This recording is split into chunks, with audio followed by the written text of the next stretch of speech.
Welcome to the Zandbergen Report, where wealth strategies and pop culture collide, featuring your distinguished host and certified financial planner, Bart Zandbergen. And today I'm very pleased to have as a special guest Andy Nelson from Salient Counsel. Andy, welcome to the show. Thank you, Bart. Appreciate it. Of course. So Andy, you're an attorney. Tell me, I know you're an intellectual property attorney, so tell me what falls under your jurisdiction, your coverage. Sure. So the word property is right in there, intellectual property. Most of us out there have heard of personal property, the things you can see and hold in your hand and all that, and of course real estate or real property. Intellectual property is a type of intangible property that you can see at times because it involves things like trademarks and logos, or you can experience it if you can hear it if it's copyright or what have you. But you can't really touch it. It's somewhat amorphous out there. So intellectual property includes things like I mentioned a moment ago, trademarks, which tend to be the symbols of brands. Sure. Copyright, which broadly covers expressive creations. Patent, which covers more utilitarian creations, and your classic mousetrap invention. Trade secrets, like the Colonel's recipe. Yes. Things like those, that information basically that's secret but gives a competitive advantage. Okay. That tends to be the classic four pillars of intellectual property. And then here and there's some kind of sui generis, items that come in. But those are the four big ones. Okay, great. You and I, before the show, agreed we're gonna focus on copyright today because there's a lot to cover there, and we can always come back and cover other things on a different show. Sure. But tell me how you got to where you are today. Did you wake up one day as a small Andy and say, I'm going to be a intellectual property attorney? No, I was quite a big one at that point. No, I had no lawyers in the family. I didn't even have two parents that even went to college. So I came from that latchkey Gen Z 80s generation that was home all day and kind of learned to do a lot of stuff on my own. And you also got two messages came quite a bit through school, right? Okay. Don't do drugs. Right. That was one. Yeah. And you have to go to college. Not necessarily going to give you the reason why, but you got to do that next. Sure. So I knew college was my next destination, but I took a 3-year detour in the Army first to figure out what I wanted to do, what I wanted to study anyway. Then got to undergrad. Still had no idea I was going to be a lawyer until I probably hit my third year when I had a double major in poli-sci and history. Okay. And then I asked the next question, what could you do with that? And somebody along the way said, not a whole lot. So your next destination should be law school. And that's kind of how I got to that point. So, right.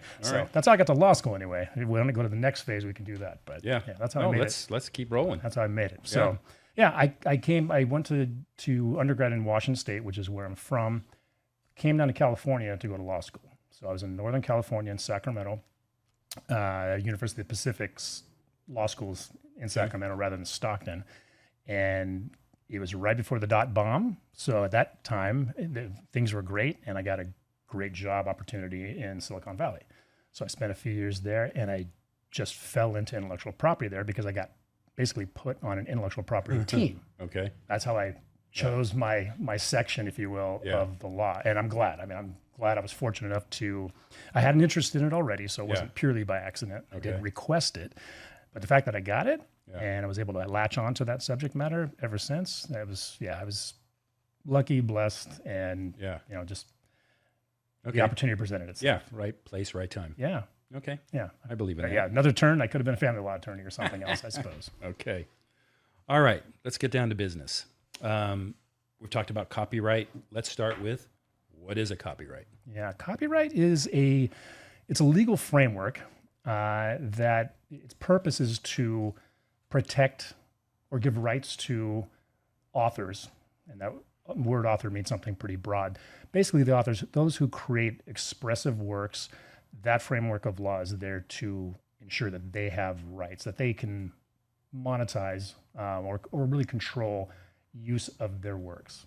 That's what it does. Okay, give an example.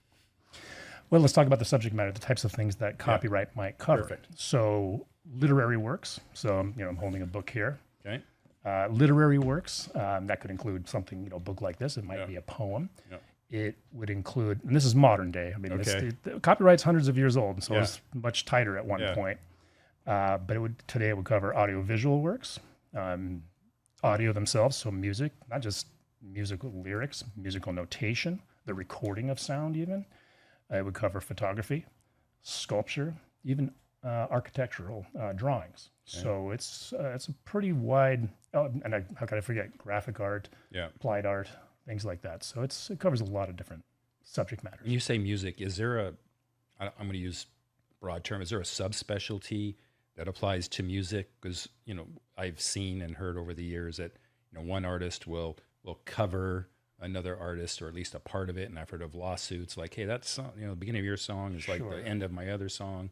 Sure. Is that part of copyright? It is. Those are copyright disputes. Where I thought you were going to go with the question, is there a subset of the law, so to speak, in copyright? That is the question. In a way, there is, because there's a subset of lawyers. So there are copyright lawyers or intellectual property lawyers, and then there are music lawyers and entertainment lawyers. They practice copyright and other things, but they tend to really get in the nitty-gritty of music and entertainment. There are a lot more rules, formal and informal, in that area, a lot of nuances. So you tend to not see just generalist copyright attorneys poke into entertainment or specifically music a whole lot. There's a lot there. And you're right, those lawsuits you hear about, and you hear about experts getting on the stand and talking about musical notation and turning it into a big science experiment, and it just looks peculiar to most people. Okay, all right. You pretty much talked about what types of work are protected. Mm-hmm. What type of works are not protected? First and foremost, any of the works that I just mentioned a moment ago that are not fixed and recorded somehow are not protected. So you could develop, the next grand novel tome in your head, and it would not be protected by copyright because it's not fixed at that point. So it has to be something that's fixed. So that's one item. Anything you just thought of and somebody else comes out with it, sorry, there's no claim. You didn't fix it. Okay. Beyond that, anything that's particularly short, so just slogans, things that are relatively what I'll call simple in that geographic shapes and things like that, those tend to not be covered. They're just too small. And then are they trademark covered? Potentially by trademark if they're used as a trademark, as in to identify a brand, but they have to be. If you just create a combination of triangles, probably not enough for copyright protection, but unless you use it to identify a product, it's not going to be a trademark. So it's just nothing. But one thing that I get asked a lot, for example, is things like that are utilitarian, things that are akin to facts or ingredients or laws of nature and that sort of thing are also not protected. So maybe the example I'll give is a recipe. People come up with inventive recipes all the time, but recipes themselves are just lists of ingredients, and those cannot be protected. So perhaps if somebody wants that to be protected, they'd have to add a lot more flair and creativity to how they describe the recipe. So grandma's chocolate chip cookie recipe would not be copyrightable? Correct. But it is an asset, right? It's written. It's written, but it's not expressive, is what I say, because it's more akin to a methodology or a process. If it then becomes a brand, grandma's chocolate chip cookies, is it a different situation then? Like Kentucky Fried Chicken we talked about earlier, you and I. Where do you draw the line there? Well, that's a good question. So if you do have the great recipe, that's probably what you want to do, most likely, is keep it secret. So somebody hopefully will not be able to reverse engineer it. You may have seen those books out there. Sometimes they'll have books that have compilations of famous recipes. If you want to make Houston's famous X or whatever, they have those ingredients. I mean, they have the recipe. There's really nothing wrong with creating that recipe. And when they use the trademark, that's probably okay as well in that situation, because they're not indicating that this product is authorized or coming from that brand owner. I'm just using it in a very descriptive sense. Instead of saying, this comes from a restaurant that has these colors and it looks like this inside, so I hope you understand what I'm doing. You can refer descriptively fairly to where it sources from. But unfortunately for most people, recipes are out. Keep them as trade secrets, or potentially you might be able to even conceivably patent it, but that's probably not going to be a good use of money. Okay. All right. Anything else under the not protected category? That kind of covers the big ones. Okay. All right. And how long does a copyright last? Another complicated question or answer, but I'll make it easy. So if you're the author, the human, Yeah. that copyright will last for your entire lifetime, and then for 70 years after you die. 70. After you die. Okay. Right. Yeah. So I create something now and I die 1 minute later, the 70-year clock is a ticking. Okay. But, if I got another 30 years on me or so, the 70 years doesn't tick until I stop ticking. So that's if a human creates it and you're the author. Now, humans are going to create these regardless. But if humans in a different situation, that is, they're making it for somebody else, or if the work is, let's call it, hope I'm pronouncing this correctly, pseudonymous or anonymous. Okay. Then it's a little bit different timeline. It's the shorter of 95 years after you publish the work, or 120 years after creation of the work if it's not published. Okay? So again, the point is, it's going to be a lot of decades after creation before it's gone. So, even those breakdancing tapes, that became all the rage in the 80s. Now you think, okay, those have no value to anybody. I can copy those and they still have protection, and they will for a long time to come. Huh. That's so interesting.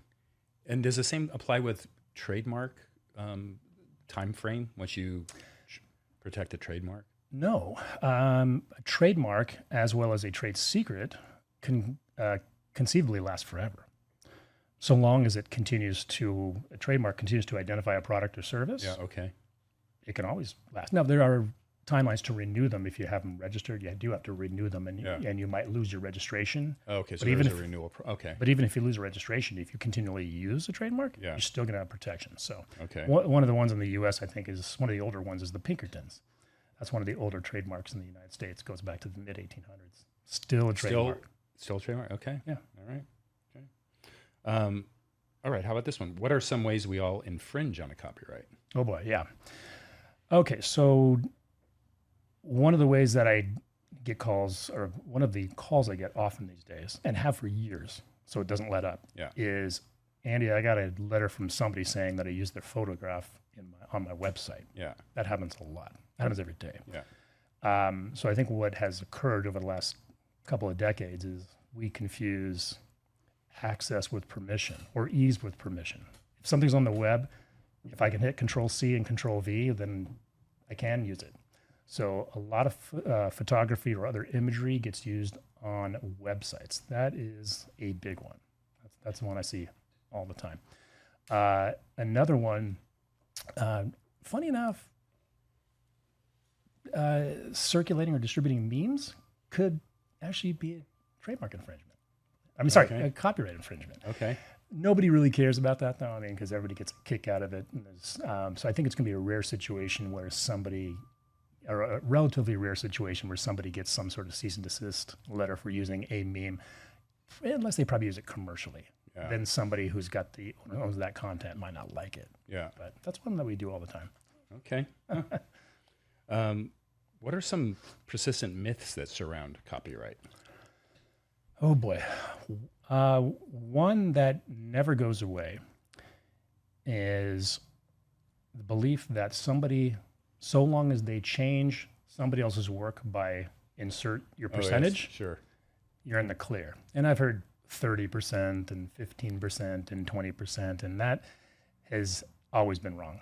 There's no safe harbor out there, safe harbor from copyright infringement by changing somebody else's work just a certain percentage. It's a more complicated analysis to determine whether there's copyright infringement. So that is a bad one. That one travels around in the graphic artist community quite a bit. It probably does in others as well, but that's one I did a lot of work with apparel brands in the past, and that's where I saw it quite a bit. So that's one of the myths. Another myth is, which is kind of related, is, hey, if I just use a small piece of somebody's work, not the whole thing, then I don't need permission. That's not very true. Also not true. Not at all true, really. Yeah. So it's more complicated than that. Another one is, I think everybody encounters this one from time to time. If I give attribution to that person, then I can use their work. Okay. Yeah. If I give them attribution, if I give them credit, then I can use their photo in my website. Or if I give them credit, I can use, an excerpt from their book here. That's a myth. Can't do that either. So how do you need permission from that person? You would err on the side of getting permission if you can. And if not, there could be certain situations where what you use may be what we call fair use. So that was probably going to be my next myth, which is a lot of people will say, well, I'm using this content for educational purposes. So it's fair use because they've heard those buzzwords. Can you define that? That was going to be one of my questions. What is fair use? So fair use is it's in the law is really a defense to infringement. So all things being equal, if you're using content, doesn't have to be, duplicating someone's content, but if you're using enough of it by which you would be deemed to have infringed, and the test is substantial similarity to someone's protected work. There are circumstances where, even though it may otherwise be infringing, it may not be infringing, or you may have a defense to it because your use is fair use. And that tends to be reserved for certain uses that are either for news reporting, maybe for educational purposes, maybe for commentary or criticism. So it's kind of a species of First Amendment protection. That's kind of where it really sources from is First Amendment. It's kind of a balance between the right to, or the copyright, which affords authors the right to control their works, and a balance between the First Amendment right to comment and criticize things and that sort of thing. But a lot of people will just domini. This is for news reporting, therefore I can use it all. It's way more complicated than that. Okay. Yeah. So far, everything you've said is pretty complicated. And we're going to get to ultimately, like, when do people contact you? Well, let's ask it now. Like, how early in the game, and when would someone contact you? Like, what consideration? I'm thinking about doing X. Do I need to contact an attorney? If you're thinking about, if your X is, I'm going to create something. I'm just going to create something. And you don't have any source material, or you're not referencing other items, you probably don't need to contact an attorney to see if what you're doing is okay. That's okay. You can go create. If you're starting to borrow or be quote unquote inspired by other works, it probably is worth a phone call to an attorney to see if what you're doing might be a problem. You'll see a lot of graphic artists or writers and things like that. They come up with original items, and it comes out later that it's not all that original. Yeah. So that would be one situation. But other than that, of course, if you get hit with a nuclear bomb, cease and desist letter or a lawsuit, you want to make the call awfully quick, and you may be calling your insurance company as well if you have that sort of coverage. Yeah. Which is possible. Okay. Fan fiction, fan art, what is that? Yeah. I'm not sure if I can give the perfect definition of it, but a definition I know is if I go on YouTube, I see a lot of people create their own movie shorts. They'll have a title of something, and they'll say a Star Wars fan film. So it's not created by Lucasfilm or Disney. This is somebody who's fantastic at creating, generating content, and they create sometimes a movie that if they didn't tell you, you wouldn't know it didn't come from Disney because it's real high quality stuff. So that's just an example of fan art. Some people create graphic art, or maybe even sculpture and things that incorporate a good amount of other IP or other intellectual property. That's usually by fans. So, and the issue potentially is one of those rights you have as a copyright holder. You can imagine you have the right to control duplicates of your work. That's easy. Sure. But there's other rights involved. One of them is the right to create adaptations, or what we call derivative works. Mm-hmm. So turning a book into a screenplay or what have you, or turning images from a book or descriptions of images in a book maybe into sculptures, or you name it.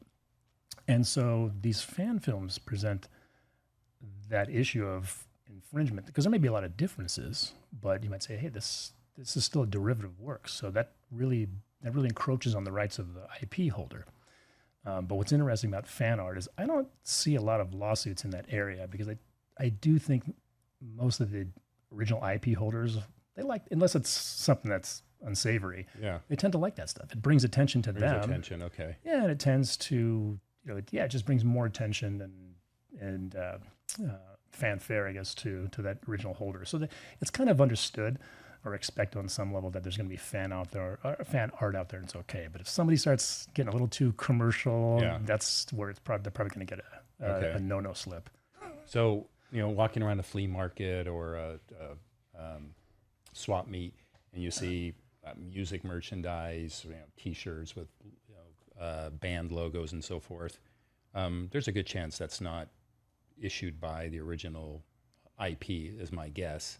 I think you're going to be right about that. Yeah. And is that a conflict? Well, it's a problem for sure. I doubt a lot of those have permission to. Some may have permission to do so, but I'm going to guess a lot don't. And even when if you leave a concert venue and they're trying to hit you up with shirts outside in the parking lot, I'm quite certain most of that, if not all of it, is not permitted goods. I mean, you can, if for no other, it might look good. Yeah. But for example, you put it in the first wash and then you have to give it to your kids. It's like kind of junky stuff. So it's probably not authorized product. But yeah, on one of your example, as a matter of fact, I was in Palm Springs some years ago, and I have a picture of it. There was some graphic art, and it was just a kind of a collage scene from Pulp Fiction. It's the artist's interpretation of it. Yeah. You can tell. I mean, it's got the characters in it and all that. Real cool stuff. I don't know which studio owns the rights to that, but I highly doubt that's something that they would probably complain about. Okay. But that's fan art. But let's say Taylor Swift is so popular right now, and I think she's on tour or was on tour. So if anyone is selling her likeness on a T-shirt without her permission, is that an issue? Yeah, and actually maybe from a completely different issue. You said likeness, and so there's another pillar of intellectual property called publicity rights, which I didn't mention. But publicity rights, and if that image of her, for example, was from somebody's photo, then you have a copyright issue as well. So you could have two issues with that. The question is whether some of those rights holders enforce it. And frankly, it's probably not even Taylor Swift. Usually it's going to be a licensing company like Bravado or somebody else that is policing that stuff. Yeah. Yeah. Well, let's get really current now. AI. Yeah. That's like, I'm thinking about ChatGPT and the power it has to, you could write a book, or it could write a book for you, or along those lines. How does that impact it with copyright? Yeah, the onset or the arrival, if you will, of generative AI has confused the courts so far. I haven't looked at any in the last week, and I say that because it does change consistently, but the weight of decisions that I've seen so far suggests this. Courts right now are taking the position that when you have output from generative AI, you don't have an author. You don't have a statutory author, which really needs to be a human. And so there's not copyright protection for it. And this is kind of, you might remember a few years ago, there was a photograph taken by a monkey, and that was an issue. This was like, 3, 4, 5 years ago. Okay. And that issue came up. Was there a copyright? Let's say it was me. Yeah. The monkey takes my camera, takes a photo. I thought you were going to say you were the monkey, but go ahead. I'd go with either way. Go ahead. I could have been. Do I own that copyright? The monkey took it. The answer is no. The monkey made, if you want to say the monkey made the selections of the angle, and it wasn't the statutory author, so there's no copyright. But so this is kind of along the same lines, I think, which is generative AI. You do put in prompts, so there's maybe an argument to be made that I am an author. I wanted the machine to do this, and I gave it guidance. Yeah. But from what I've seen so far, courts aren't buying that. Okay. Well, that kind of flows into what I was going to ask you next. Like, what challenges do you see ahead in this digital age, AI age, and so forth? Yeah. The biggest challenge, I think, is going to be addressing that authorship issue, because let's assume that that output, you can create literary works, you can create musical works, you can create visual works, and actually you can create video works or audiovisual works, right? With AI. Yeah. So if that gets adopted more and more and more, and there's more and more output, you're gonna have a lot more product out there that's not gonna be protected by copyright. And so, if I may be very proud of the things I create with generative AI for my business, but geez, I can't control. I mean, the law exists there to protect authors and give them the right to control copies and all that. So, but here I am in a situation where I'm actually triggering, or I'm the prime mover, I guess, to have something created, but I may not have the right to control that. So if I create, great visual art, or especially if it's my business itself, if the products are my business, boy, it's great that I can create it with AI, but it may not be that great if it gets pinched by somebody, and then I bring my lawsuit, and what comes up immediately is, let's talk about how this was created. Yeah. And we find out it's AI, then the case might be over awfully quick. That's a challenge. That's going to have to be addressed. Right. Because there's only going to be more of that out there. Yeah. And that kind of just flows into my last business question is, like, what predictions can we make about copyrights over the next decade, given all that you've just discussed? Yeah, it's curious because you ask these questions in the AI realm, and a lot of people are saying, we don't know where it's going to go. I think what we know is there's going to be a lot more developments in how works are created, how they're shared, how they're exploited, and the law always trails. Yeah. The law is going to have to keep up somehow. So I think you're going to continue to see discussions about what fair use is. That never goes away. The contours of it. Cross-border enforcement is going to be interesting. Just because of the nature of the way we share things. It's so easy. I mean, it has been for a long time. It's been for 20 years. It's been easy. And then this question of ownership is going to be the big one.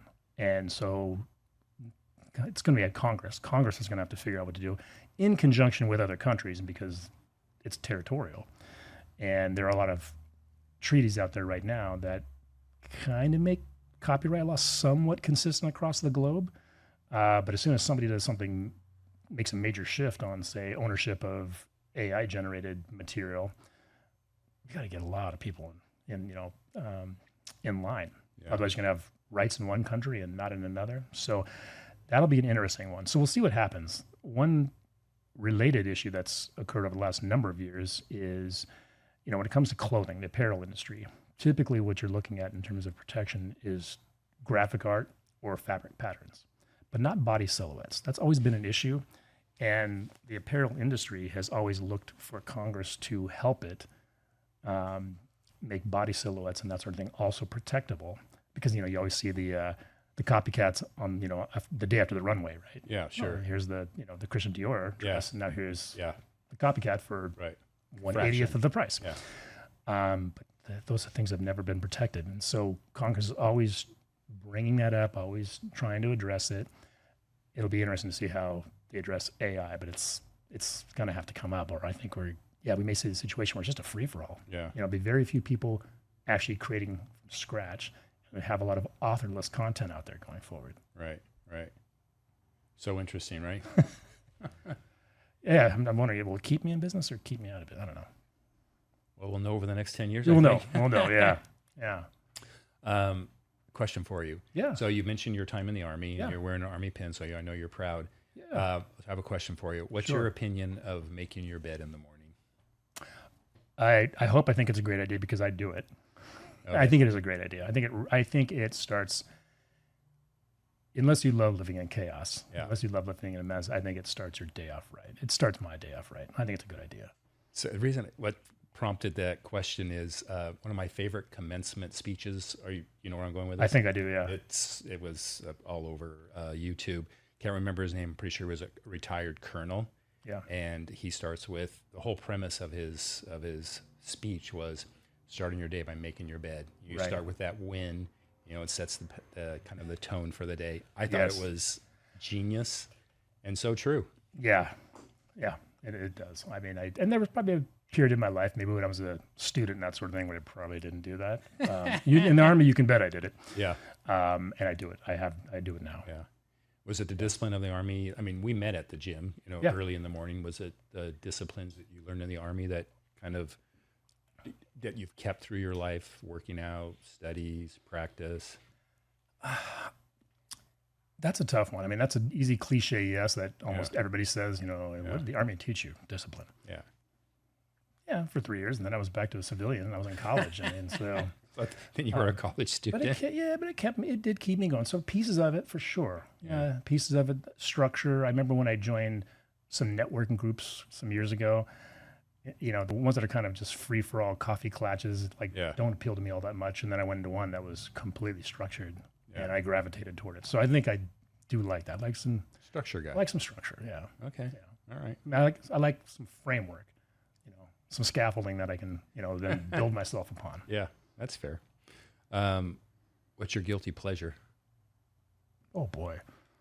Or pleasures. I do like music and I like it loud. Yeah. Okay. Yeah. All right. I like that a lot. Are you a bass or a treble guy? Ooh. Well, I like melodies, so I think I need to be a treble guy. You're a treble. Okay. Yeah. All right. Yeah. Never been asked that one before. I could have froze. You did well. You pivoted quite well. Thank you. If you look around the office and you see all the subwoofers that are tucked away, you'll know that I'm a bass guy. Okay. I'm a rhythm guy. Okay. All right. Great. We can still get along, can't we? Sure. You got to have them both. Yeah, that's right. Okay. I really appreciate you taking the time. I think that's a lot of great information. Bart. How can people reach you? A couple different ways, and you can find me on social. And I'm typically Attorney Andy Nelson, I think is where I am on most platforms. But to get to me directly, my email address is anelson@salientpc.com. And then I'm also, why not? The way to reach me by phone is 949-874-7456. Great. And all that'll be in the notes on when we start going public with this. Okay. And now the end question, which I promised I would ask you. Right. What is your ultimate lesson learned over your career as an attorney? Yeah. I thought this was going to be tough, but I think I have the answer for this one. The ultimate lesson learned for me, and the one I would impart into others, is ask for help. Ask for help. Ask for help. Find a mentor. Find people that can guide you. I was always a guy, I don't know if this comes from childhood or Army or what have you, I can do it myself. I don't need help. I can do it myself. I think I would be I like where I am. Yeah. But I could be in a better place if I would have asked others for help. Yeah. If I would have sought out mentorship, not just wait for it to slap me in the face because it's unlikely it's going to happen. Yeah. Somebody might look out for you and might, look to be a mentor to you, but you got to ask. Ask. People want to help. Yeah, that's so true. That's a good one. That's one of the better ones. Awesome.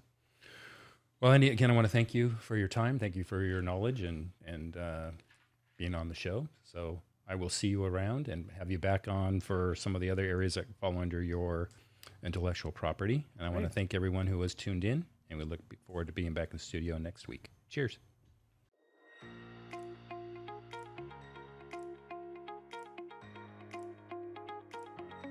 Tune in next week for the latest edition of the Zandbergen Report, Tuesdays at 2 p.m. Catch up on our recent shows by visiting podcast.bartzandbergen.com. The Zandbergen Report is also available on iTunes, iHeartRadio and Spotify. Interested in being a featured guest on our show or have a question you'd like to hear us answer? Email podcast@bartzandbergen.com.